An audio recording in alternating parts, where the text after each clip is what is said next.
តូចនៅក្នុងរង្វង់ក្រុមគ្រួសារតែជាចំណុចសំខាន់ដែលក្រុមគ្រួសារទាំងមូលតែងតែមើលរំលង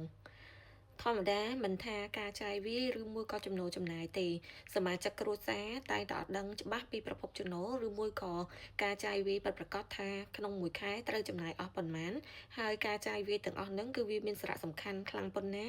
ឬមួយក៏យើងត្រូវចាយទៅលើអីគេខ្លះឯងអញ្ចឹងហើយបានជាសមាជិកគ្រួសារមួយចំនួនពេលដែលគាត់ឃើញយើងចាយវាយឬមួយក៏អ្នកផ្ទះយើងចាយវាយហ្នឹងគឺគាត់អត់បានដឹងថាប្រភពចំណូលទាំងអស់រកចូលបានប៉ុន្មានហើយការចាយវាយប្រចាំថ្ងៃឬមួយក៏ប្រចាំខែហ្នឹងត្រូវចាយអស់ប្រមាណនេះអញ្ចឹងគាត់ឃើញតែពេលចូលគឺគាត់អត់បានសម្គាល់មើលពេលដែលចេញទេហើយគាត់តែងតែគិតរហូតថាធាតុពិតជាក់ស្ដែងទៅក្រុមគ្រួសារមួយហ្នឹងវាតែងតែមានចំណូលចូលជាថិតថេរឬមួយក៏ការចំណាយហ្នឹងមិនដល់នឹងចំណូលទេតែគាត់អត់បានដឹងទេថាការជួបប្រទះនៅផលលំបាកផ្សេងឬមួយក៏ការទំនុកបំរុងឬមួយក៏ការស្គាល់ទុកនឹងឯងគឺវាត្រូវមានភាពចាំបាច់អីគេខ្លះពេលខ្លះរឿងតូចតូចតែគាត់អត់គិតថាវាអាចក្លាយទៅជាធំទេខ្ញុំលើកឧទាហរណ៍ជាក់ស្ដែង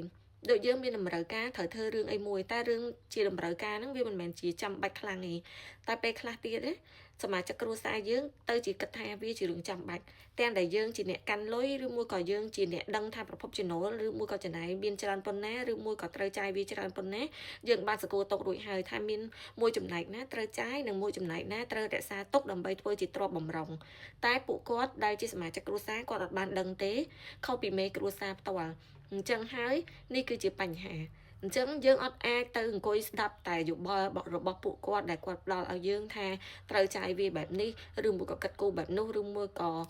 ត្រូវធ្វើនេះត្រូវធ្វើនោះឯងព្រោះអីរឿងខ្លះបើមិនចាំបាច់ខ្លាំងទេយើងមិនអាចយកចំណូលរបស់យើងដែលកំពុងតែរកបានឬមួយក៏ចំណូលរបស់យើងដែលត្រៀមទុកបំរុងហ្នឹងយកទៅចាយវាយលើផ្លូវដែលលើសលប់ខ្លាំងពេកទេរឿងខ្លះយើងចាំបាច់ត្រូវធ្វើទើបយើងអាចធ្វើបានរឿងខ្លះដែលយើងអាចពជាពេលបានក៏យើងពជាពេលទៅតាមនឹងទៅ